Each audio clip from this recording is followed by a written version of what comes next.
Hello students, कल हमने geometrical shape, hybridization, magnetic property वो सब पढ़ लिया था।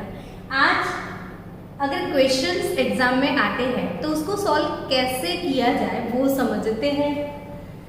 आज का एक क्वेश्चन मैंने लिख के रखा है कि explain FeH2O6 + 3 is strongly paramagnetic whereas FeCN6 - 3 is weakly paramagnetic।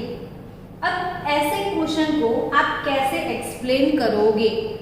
तो यहाँ पे दोनों में एक चीज कॉमन है, वो देखो मेटल आयन। इन दोनों का कोऑर्डिनेशन नंबर भी सेम है। डिफरेंस होगा शायद तो वीक लिगेंड और स्ट्रॉन्ग लिगेंड फील्ड में। तो ये जो H2O है वो वीक लिगेंड है और वीक लिगेंड अगर होगा तो रीअरेंजमेंट, इलेक्ट्रॉनिक रीअरेंजमेंट नहीं होगा।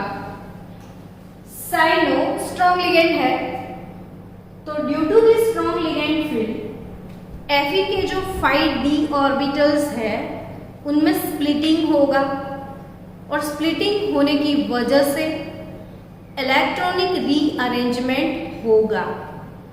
इसके लिए दोनों की प्रॉपर्टीज में डिफरेंस आने वाला है। अब आपको ये तो आई थिंक देख के समझ में आ गया कि ये कोऑर्डिनेशन नंबर है 2 6, यानी Fe के सराउंडिंग्स में 6 एक्वो लिगेंड्स है और यहाँ Fe के सराउंडिंग्स में 6 साइनो लिगेंड्स है। तो 6 6 दोनों का कोऑर्डिनेशन नंबर सेम है, तो शेप तो में भी ऑक्टाहेड्रल ही होने वाला है।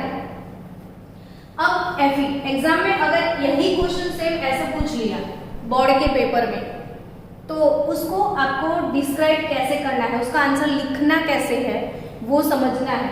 अगर ऐसा क्वेश्चन आता भी है तो शायद वो 2 मार्क्स के लिए हो या शायद वो 3 मार्क्स के लिए हो। तो 2 और 3 मार्क्स का क्वेश्चन लिखने में बहुत ज़्यादा लेंथ करने की ज़रूरत नहीं है। तो उसका जो मेन पॉइंट है वो एक्सप्लेन करना है आपको। तो दोनों का कॉमन आप कैसे लिखोगे? तो सबसे पहले आप लिख दो मेटल आयन Fe, इसमें कौन सा है तो Fe+3 और इसमें भी Fe+3 होगा। अब ऑक्सीडेशन स्टेट कैसे कैलकुलेट करते हैं बहुत सारे लेक्चर में मैंने सिखाया है, यानी सबको आता है। सो यहाँ पे Fe Z = 26, argon electronic configuration में आएगा 3d, उसके बाद आएगा 4s और उसके बाद आएगा 4p, 3d 4s 4p। d के हमारे पास 5 सब ऑर्बिटल्स हैं, d में 5 सब ऑर्बिटल है। तो ये 26 3d6 4s2 यानी 1 2 3 4 5 6 और ये 2। तो आप एग्जाम में सबसे पहले Fe लिख दोगे, फिर Fe का कॉन्फ़िगरेशन लिखने के बाद आप लिखना Fe+3 Z = 26 आर्गन। अब 3 इलेक्ट्रॉन आपको रिमूव करने हैं। तो 3 इलेक्ट्रॉन रिमूव कहां से होंगे? तो वो सबसे पहले रिमूव होंगे आउटर मोस्ट ऑर्बिटल्स से और आपका आउटर मोस्ट पार्ट है 4s। तो सबसे पहले 4s के इलेक्ट्रॉन उड़ जाएंगे, आपको निकालने हैं 4s से। और एक जो कि लास्ट वाला है ये नहीं है लास्ट वाला, लास्ट में पैरिंग हुआ था तो ये लास्ट वाला था, वो चला जाएगा। तो आपके पास रहेंगे 5 अनपेयर्ड इलेक्ट्रॉन। अब यहाँ पे ये आप खास लिख दो कि जो H2O एक्वा लिगेंड है वो हमारा वीक लिगेंड है और Cn- साइनो लिगेंड है वो हमारा स्ट्रॉन्ग लिगेंड है। अगर लिगेंड स्ट्रॉन्ग है तो पैरिंग होने वाला है, अगर लिगेंड वीक है तो पैरिंग नहीं होने वाला है। सो यहाँ पे Fe में कुछ पैरिंग कुछ भी नहीं होगा, सीधा सीधा हाइब्रिडाइजेशन हो जाएगा। आर्गन Fe+3 इन Fe H2O6 +3, तो आर्गन D के 5 सब ऑर्बिटल देख लो आप।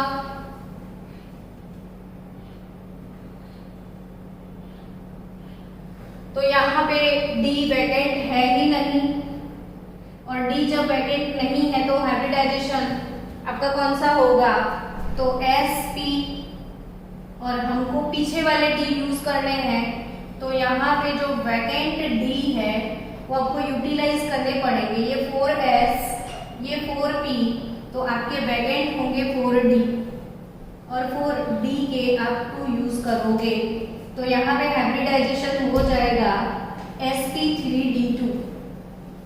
कौन सा हाइब्रिडाइजेशन होगा, sp3d2।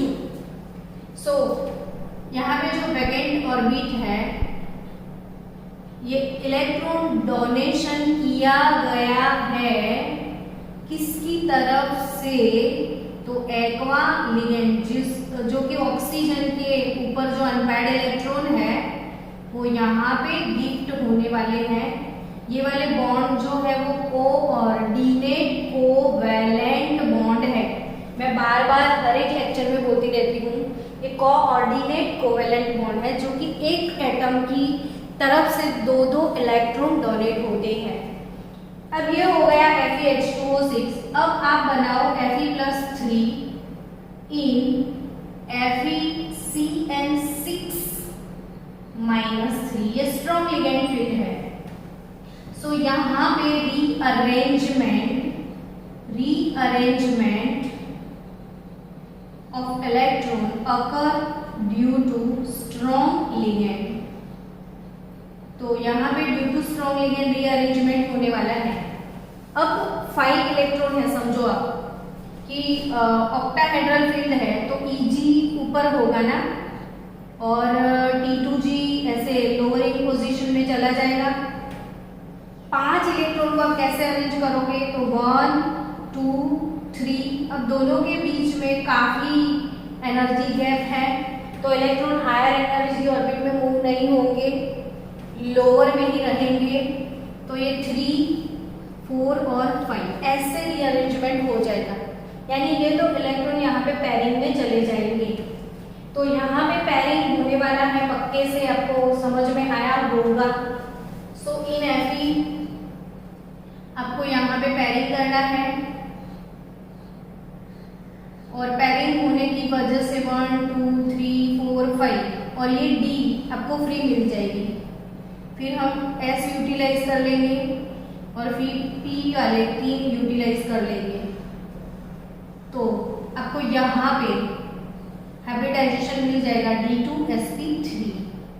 और ये जो खाली ऑर्बिट है इसमें H2O लिगेंड जो है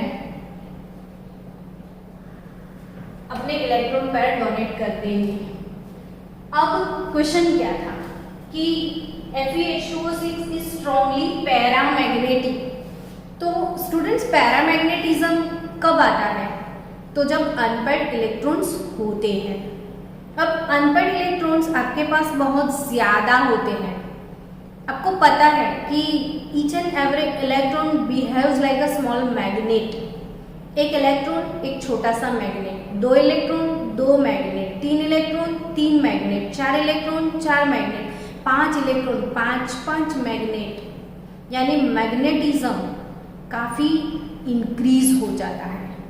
सो यहाँ पे 5 अनपेयर्ड इलेक्ट्रॉन है, तो मैग्नेटिक मोमेंट की FeH2O6 के लिए म्यू कितना होगा, तो √5 + 2 जितना, 5 + 2 7, ये हो जाएगा 35 और आई थिंक 5.92 बोर मैग्नेट, और इसका आंसर आएगा।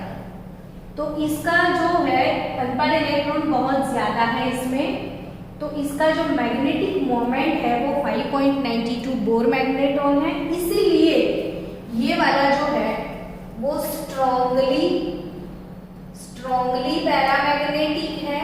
लेकिन यहाँ पे भी अनपेयर्ड इलेक्ट्रॉन तो है, सो यहाँ पे अनपेयर्ड इलेक्ट्रॉन सिर्फ 1 है, तो ये वाली कॉम्प्लेक्स का जो म्यू मिलेगा ना आपको √1 1 + 2 यानी कि 1.70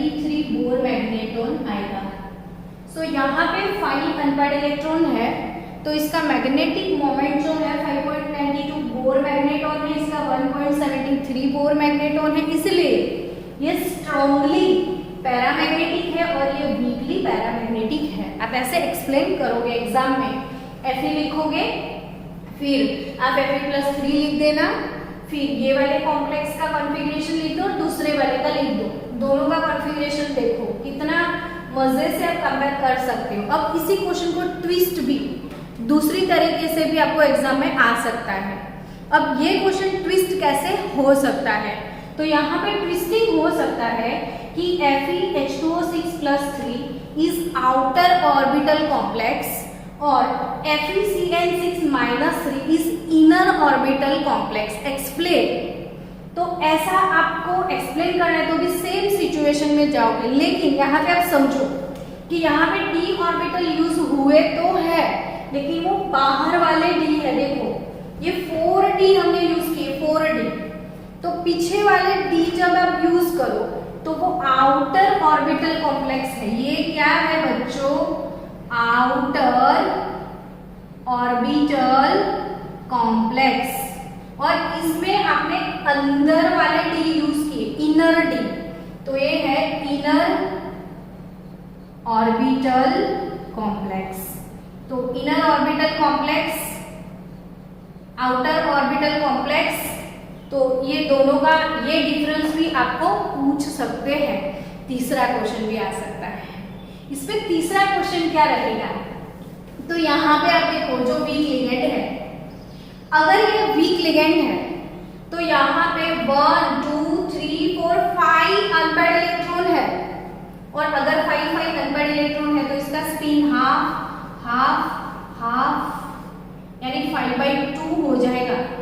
तो इसका स्पिन जो है वो 5/2 होगा, और इसका जो स्पिन है 5/2 यानी 2.5, और इसके पास सिर्फ एक ही अनपेयर्ड है, ये स्पिन खत्म हो गया, हाफ माइनस हाफ खत्म, तो इसका जो स्पिन है सिर्फ आपको हाफ मिलेगा।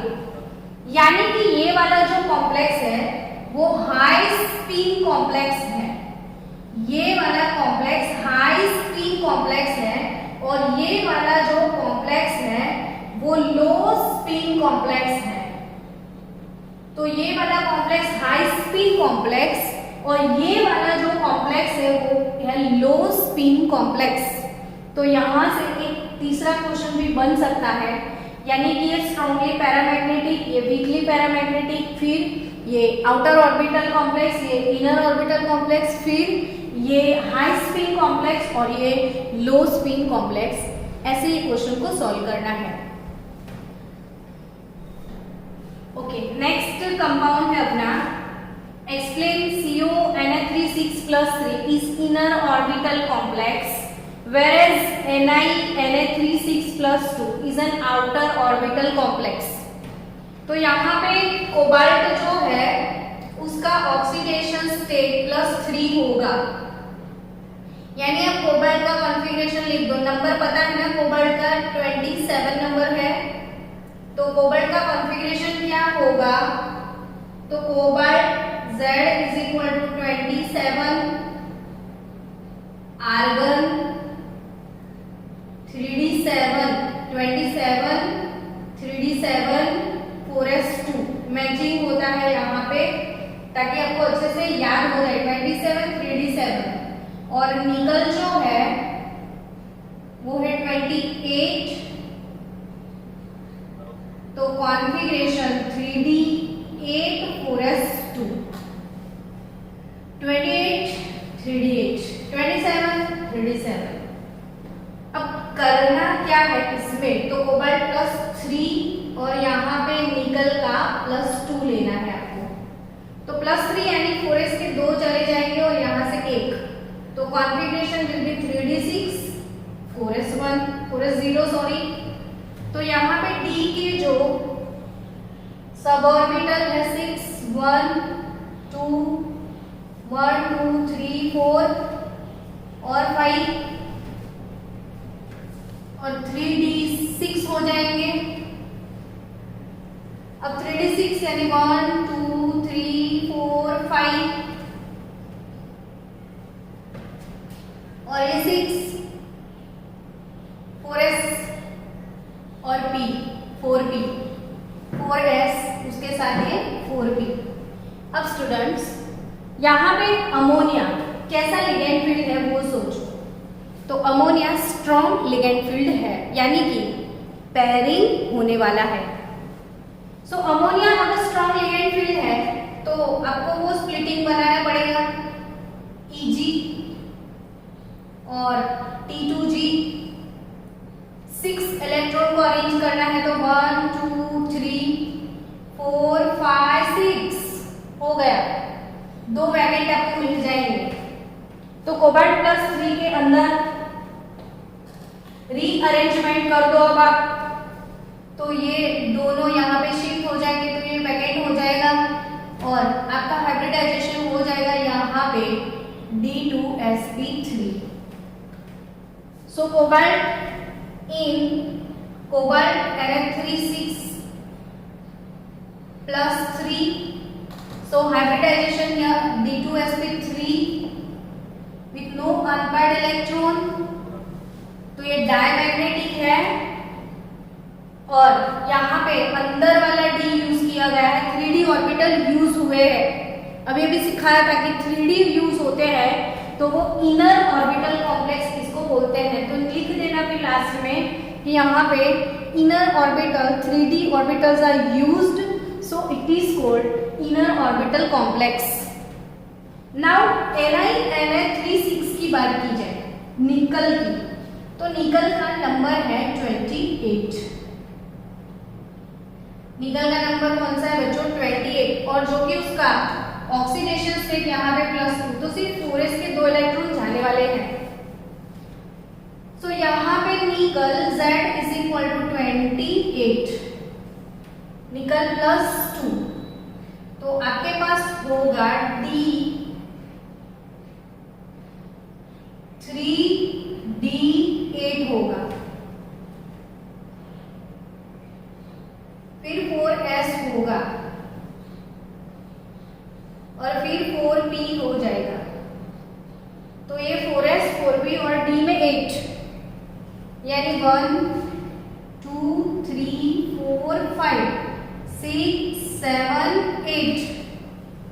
अब 3D8 सिस्टम आपके मन में ये इमोशन आ गए होंगे कि अमोनिया स्ट्रॉन्ग लिगेंड है, पेयरिंग हो जाएगा, ये वाला इलेक्ट्रॉन यहाँ पे चला जाएगा। नहीं, आपकी मर्जी से नहीं जाएगा, आपको वो स्प्लिटिंग पहले देखना है कि कैसा है।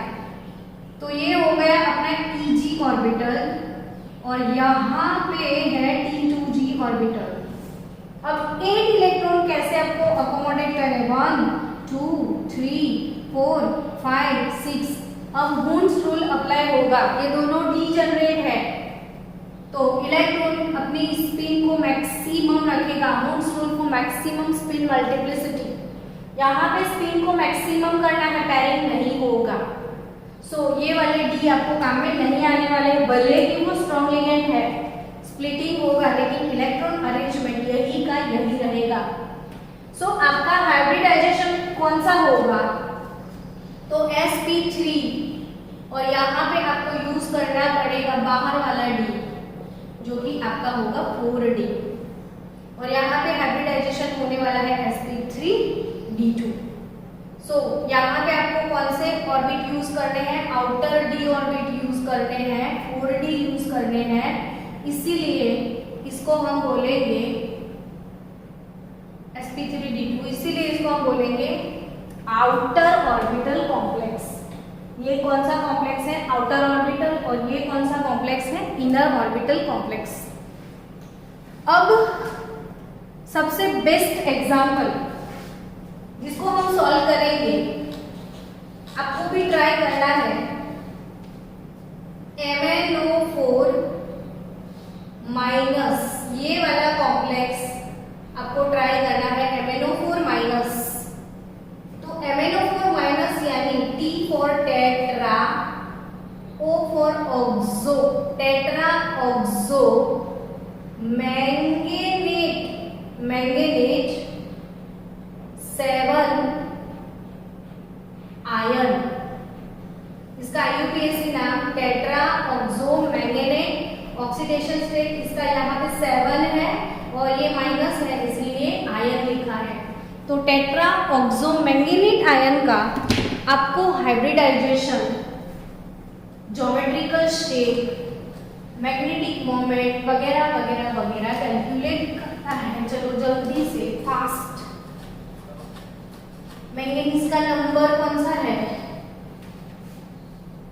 तो मैंगनीज का नंबर है, मैंगनीज का नंबर है 25। मने फेंको मैंगनीज 25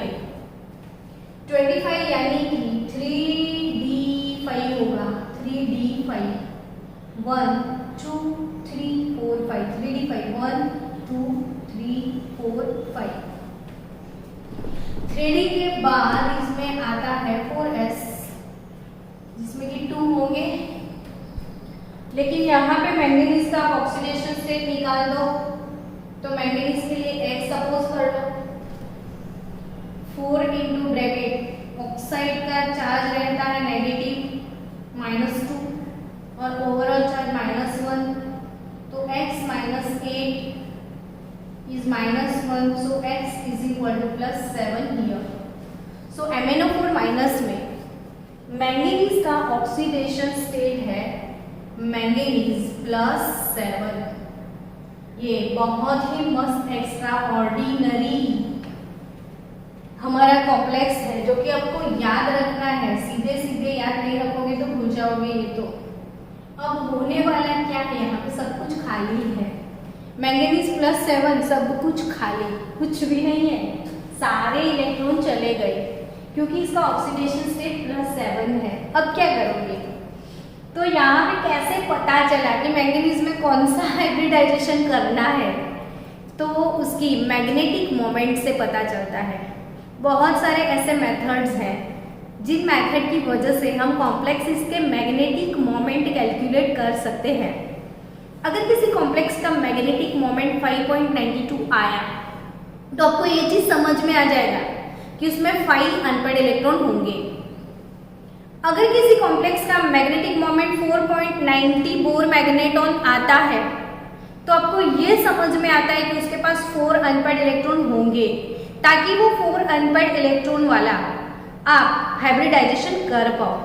यानी जो हाइब्रिडाइजेशन है, ज्योमेट्रिकल शेप है, वो सारे किस चीज से पता चले तो वो मैग्नेटिक प्रॉपर्टी से पता चले। आपको ऐसा दिमाग में क्वेश्चन आना चाहिए, डाउट होना चाहिए कि क्यों स्ट्रॉन्ग लिगेंड में पेयरिंग वो कर दिया और वीक लिगेंड में पेयरिंग नहीं हुआ, कैसे पता चला कि उनमें स्प्लिटिंग होता है और ऐसे इलेक्ट्रॉनिक अरेंजमेंट हुआ होगा। तो वो सारी चीज़ें ये कैसे पता चली? तो वो पता ही चली मैग्नेटिक मोमेंट से। जब मैग्नेटिक मोमेंट कम निकलता है, अनपेड इलेक्ट्रॉन कम होते हैं, तो वो प्रैक्टिकल ऑब्जर्वेशन कि भाई इसमें 2.83 आया, यानी कि ये पता चला कि उसमें सिर्फ 2 अनपेड इलेक्ट्रॉन है, तो उसकी वजह से फिर पता चला कि इसमें ये वाला हाइब्रिडाइजेशन हो सकता है। सो यहाँ पे पॉसिबल हाइब्रिडाइजेशन जो है वो मैग्नेटिक मोमेंट से पता चलती है। अब इसका हाइब्रिडाइजेशन कौन सा होगा वो कैसे पता चला? तो बहुत सारी एक्सरे स्पेक्ट्रोस्कोपिक मेथड जो है, तो उसकी वजह से हमको एक्सरे स्पेक्ट्रोस्कोपिक मेथड की वजह से हमको पता चला कि ये वाले कॉम्प्लेक्स का शेप कौन सा है। तो इसका शेप है टेट्राहेड्रल। कौन सा शेप है? Tetrahedral shape. तो टेट्राहेड्रल शेप होगा मैंगनीज का जो है वो, अगर टेट्राहेड्रल शेप है तो यहाँ पे लिगेंड की एंट्री जो है वो प्लेन से होने वाली है, और प्लेन से एंट्री होगी तो T2G ऊपर होंगे, Eg नीचे होंगे। 5d ऑर्बिटल का जो स्प्लिटिंग है इसमें T2G ऊपर, Eg नीचे, यानी कि T2G में इलेक्ट्रॉन, और ये तो सब खाली खाली सा है, तो यहाँ 3T2G जो है वो हाइब्रिडाइजेशन के अंदर टेक पार्ट करेगी। यहाँ के हाइब्रिडाइजेशन में कौन सी ऑर्बिटल्स यूज होने वाली है? 3d ऑर्बिटल, यानी इसका हाइब्रिडाइजेशन है D3s, और ये 3d कौन सी? तो dxy, dyz, dzx, जो कि स्प्लिटिंग में वो मोर एनर्जी ऑर्बिटल है, वो यूटिलाइज हमको करना है। तो D2G हाइब्रिडाइजेशन के अंदर टेक पार्ट करेगी और इसका हाइब्रिडाइजेशन होगा D3S। तो MnO4- के अंदर कौन सा हाइब्रिडाइजेशन है? D3S hybridisation.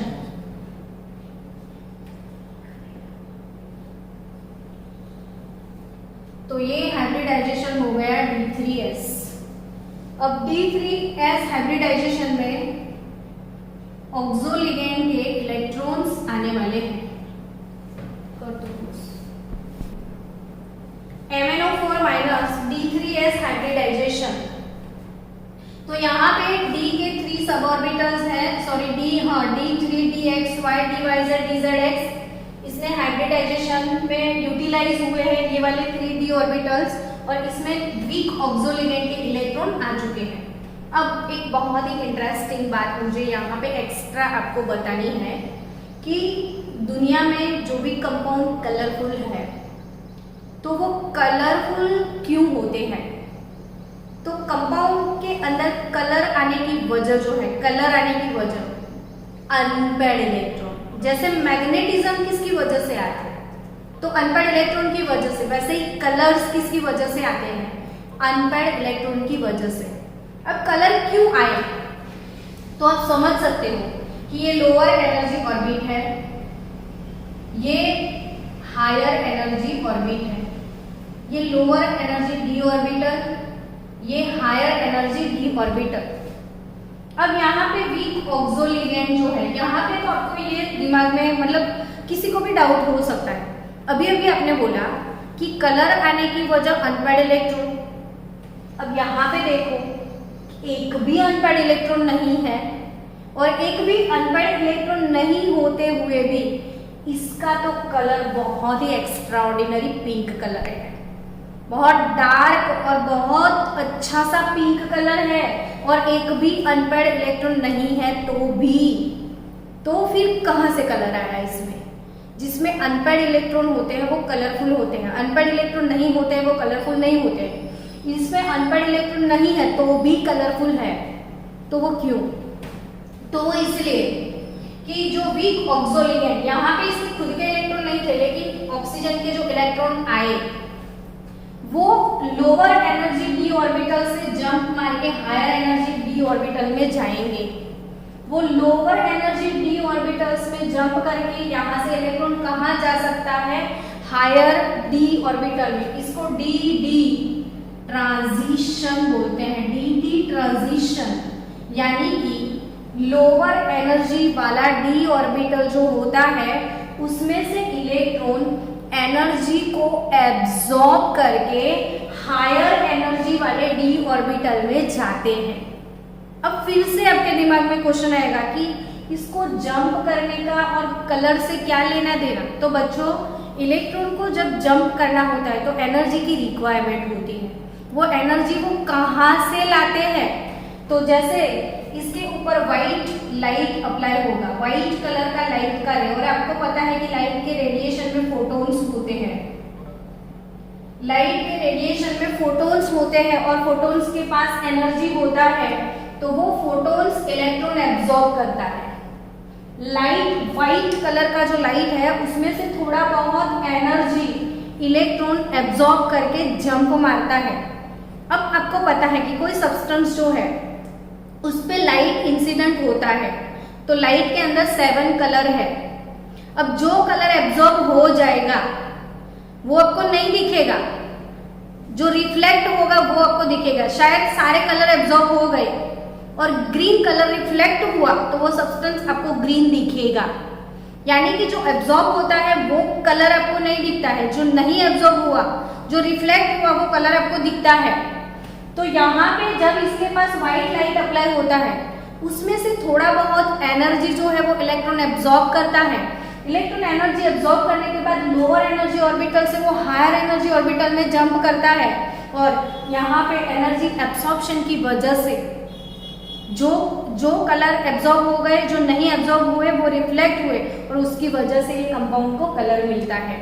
तो यहाँ पे एक काफ़ी इंटरेस्टिंग बात थी कि MnO4- जो कि इसमें एक भी अनपेयर्ड इलेक्ट्रॉन नहीं है तो भी वो कलरफुल है। इसका जो रीज़न है वो डी ट्रांजिशन, यानी कि लोअर एनर्जी वाले d ऑर्बिटल से इलेक्ट्रॉन एनर्जी एब्जॉर्ब करके हायर एनर्जी वाले d ऑर्बिटल में मूव ऑन होता है।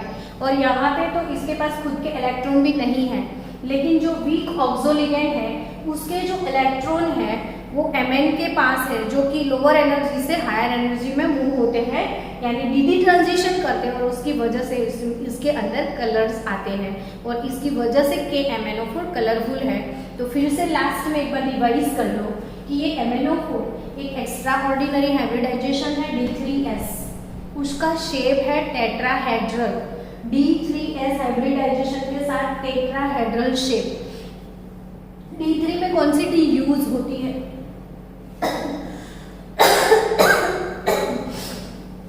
तो यहाँ पे ये वाली 3D यहाँ पे यूटिलाइज हुई है, DXY, DYZ और DZX।